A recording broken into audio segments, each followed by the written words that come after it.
Hatman strikes back. I'm gonna say this one last time. Please, stop it, bruh.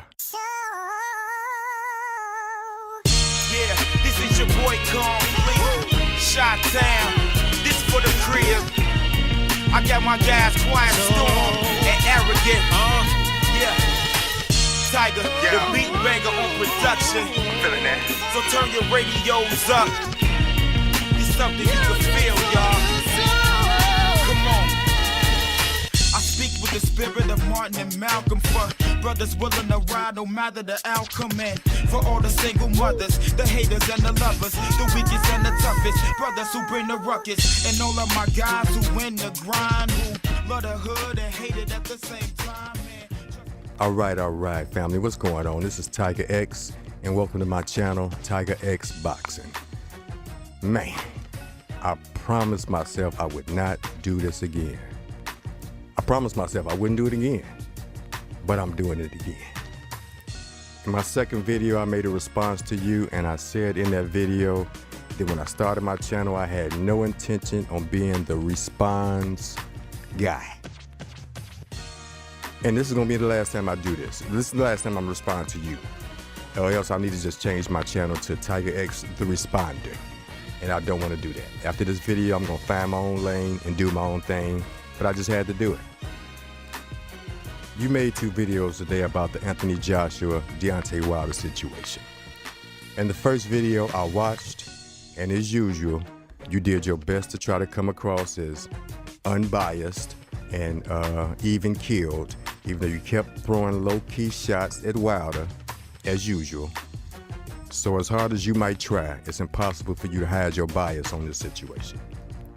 So I watched your first video responding to the interview that Deontay Wilder did with Michelle Joy Phelps of Behind the Gloves. Shout out to Michelle Joy Phelps. That was a great interview. Shout out to her. And so in your first video, and kudos to you for making this point, bruh, you pointed out the fact that Joshua and Eddie Hearn might not be on the same page because Joshua hasn't renewed his contract with Matchroom. And that's definitely something that people should be factoring in as far as how they moving over there. But then you went on to talk about how Deontay Wilder was contradicting himself throughout the whole video. First one being that Deontay Wilder contradicted himself by calling AJ Brainwashed a puppet and a manufactured champion. And your reasoning for that again was to talk about all the money that Joshua's made, how long he's been fighting, how many fights he's had, look who has more belts, and look who's beating more top fighters. And you said it don't compute. Bruh, I'm gonna tell you what don't compute. Turning down $50 million does not compute. It don't compute in any computer. There's no mathematical or psychological equation that you can use where that adds up. And there's no calculator that you can use where that makes any sense at all in any universe at all, period. And see, here's the thing, man. It would be one thing for you to voice your opinion about what you would find to be contradictions in Deontay Wilder, but you can't find one contradiction in Anthony Joshua? Not one? If you found one, I haven't heard it yet, bruh. Him denying Deontay Wilder the opportunity to get in the ring with him after the Joseph Parker fight for a face-off, but yet because he's not about the hype, he's not into the hype, but then after the fight, talking about how Deontay Wilder should have came over anyway, and it would have been the perfect opportunity to promote the fight. And a few days after that, Eddie Hearn saying Anthony Joshua's all about the hype. He's about the hype. That's not a contradiction, huh? Of course not. Him saying, give me $50 million and I'll sign the fight tomorrow, and then Wilder coming up with the $50 million and him having something else to say after that, that's not a contradiction, huh? No. The second contradiction you said Wilder made was, if he thinks AJ is afraid of him, he should be able to say with conviction that the fight is not gonna happen, instead of saying that he don't know whether the fight is gonna happen or not. I mean, I shouldn't even address that, but really, all he's saying is he thinks AJ is afraid because he's been acting afraid. It's nothing else that he can think. But, you know, since he's trying to make every concession that can be made for the fight to be made, and they're still in negotiations, he's holding out some hope that the fight can happen. But whatever, my point is, man, these are so subtle of things for you to be, and you can easily find a contradiction there. And wow, Joshua and Eddie Hearn has been nothing but contradictions, full of contradictions, but you just can't find one. And then you said, it's sad that Wilder fanboys have jumped on the Wilder bandwagon in the past year and have been attacking people like you who have been defending Wilder for years. When you said that, bruh, when I heard you say that, my trigger finger started itching real bad. I mean real bad. I had to scratch my finger real hard to keep from pulling the trigger. But I said, nope. I said I wasn't gonna do it no more. I'm not gonna do it no more. It is what it is. And then I went on to enjoy myself. I spent 3 hours in a live chat video that World Breaker Fighting had. Shout out to World Breaker Fighting. Shout out to everybody that was in the chat today. It was a great chat. I enjoyed myself. It was a beautiful thing. In that chat, in that live chat, one of the people in the chat brought up the fact that HatmanStrikesBack had done another Wilder video. And I thought they were talking about the first video that I had seen. And I made a comment about that. And somebody came back to defend you. And there's a lot of people over here, brother, that's been defending you and talking about the good work that you do. And this person said, you know what? Everything other than this Wilder Joshua situation, dude is good, man. He's knowledgeable, he's on point, and he just do good work. And then I had to think about it, man, because I have watched your videos before. I had to think about it. I was like, yeah, you know what? I haven't heard anything that, you know, I couldn't get down with in my man's videos other than when it comes to this Wilder Joshua thing. So I thought about it some more, and I was like, well, you know what, man? Dude is a fellow countryman. He, that's their champion. I'm sure it's definitely a level of pride that goes into having that champion. You know, we kind of tribalistic by nature. So, I mean, you know, even though I could see there's some delusion going on there, I have to just kind of understand that I get it. But after the video was over, the live stream was over, I saw your second video, which is what they were talking about. And I watched that video. And once again, it was the same narrative as usual. And you raised a couple questions in that video. The first question you raised was, if Joshua's team doesn't want to fight, why were they the first one to make the offer? I'm gonna answer that for you, even though I shouldn't have to. They made the first offer because Wilder had been calling them out so loudly that they just couldn't ignore it. And everybody was asking Joshua about the fight. Even during the Parker, going up to the Parker fight, he couldn't get away from the question. After the fight, the announcer asked him about the fight. He could not get away from the question. So they had to give some kind of offer. What you failed to mention is that it was a bullshit offer. You failed to mention that part. But okay, whatever. Your second question was, if Joshua's team doesn't want to fight, why are they delaying their mandatory against Povetkin? And I'm not going to even address that because it's just ridiculous. But then, at the end of your video, you said you have to laugh at Wilder and some of his fanboys. There go that word again. Who's constantly coming up with these silly little mantras that anyone who quotes Eddie Hearn is uncredible. Okay, I'm about to destroy this myth of the Wilder fanboy. Wilder fanboys don't exist. They're only Joshua fanboys. See, check this out. Most people I know over here, man, they've been rocking with Anthony Joshua for a long time, actually, even before he was champion. We've been pulling for him, man. We've been rocking with him, man. And we've been hoping the best for this dude, man. Like I say, even before he was champion. When he fought Kevin Johnson, who's a fellow American, most of the people I know over here was rooting for Anthony Joshua. When he went up against when he won his first title against Charles Martin, who's a fellow American, an Al Heyman fighter, most of the people I know over here was pulling for Anthony Joshua. When he fought Eric Molina, a fellow American, most of the people I know was pulling for Anthony Joshua.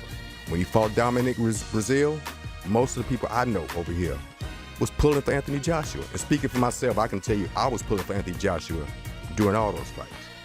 And even when the talks with him and Wilder first started coming up, you know, I won't say 50%, I won't put a percentage on it because of course I have no idea, but what I can say for sure is there was a whole lot of people over here, man, that was rolling with Joshua. Definitely a lot of people that thought that Joshua had would win, actually. They thought that he would win, and definitely a 50% chance of winning. Honestly, man, a lot of people over here really didn't start rallying around Wilder until they saw how Joshua and Eddie Hearn were moving. And they could see that they didn't want this fight. They could see that they were afraid of the fight. And they could see that they were doing everything that they could to avoid making this fight happen. The truth is, man, it was the actions of Anthony Joshua and Eddie Hearn that created so many of what you are calling now the Deontay Wilder fanboys. First, let me say this.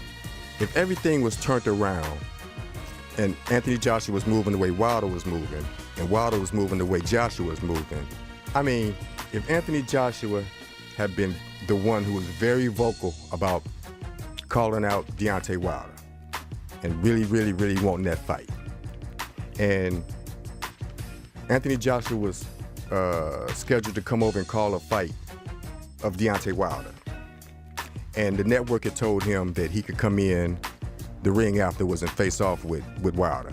And Wilder had said, oh, no, you can't do that. And made sure it was extra security there to make sure that no shit like that happened.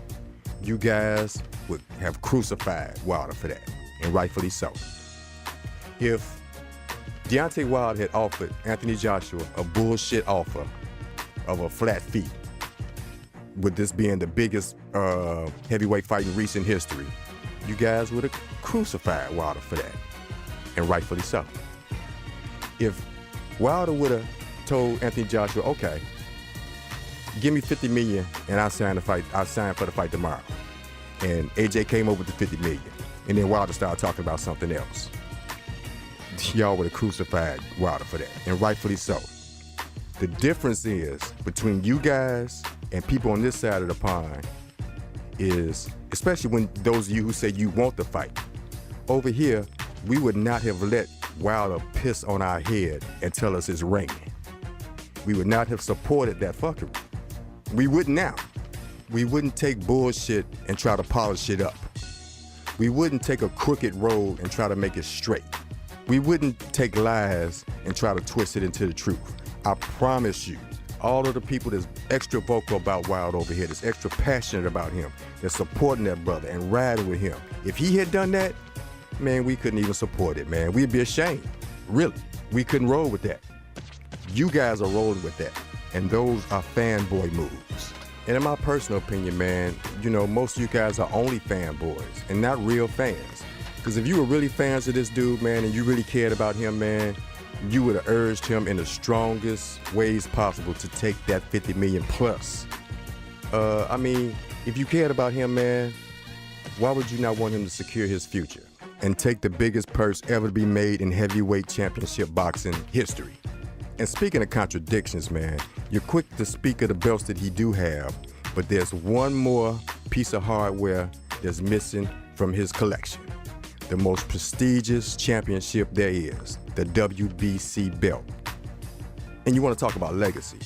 He should be bending over backwards to make this fight happen. If there was ever a time to overpay somebody, this would be the time. He should be making every concession possible to make this fight happen.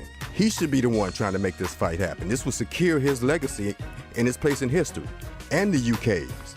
The last unified heavyweight champion in the world was Lennox Lewis, who also claims the UK, or the UK claims him, or both. So how big would that be for the UK? To be able to say that the last two guys to be unified heavyweight champion of the world was both from the UK. That would be big for the UK. This dude could secure his financial legacy and his boxing legacy in one fight. And yet he's doing everything but that. And you guys are finding a way to make that cool. That makes you guys fanboys.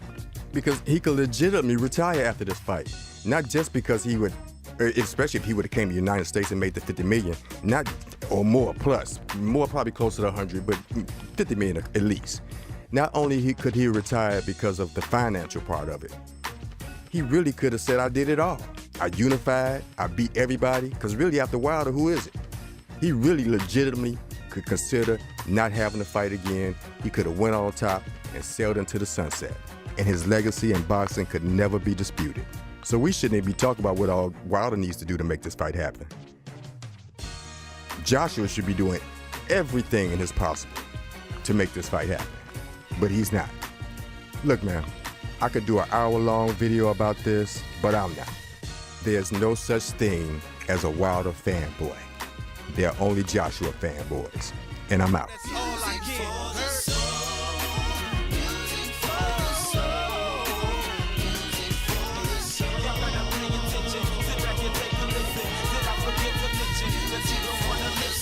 Shot down, this for the crib. So turn your radios up.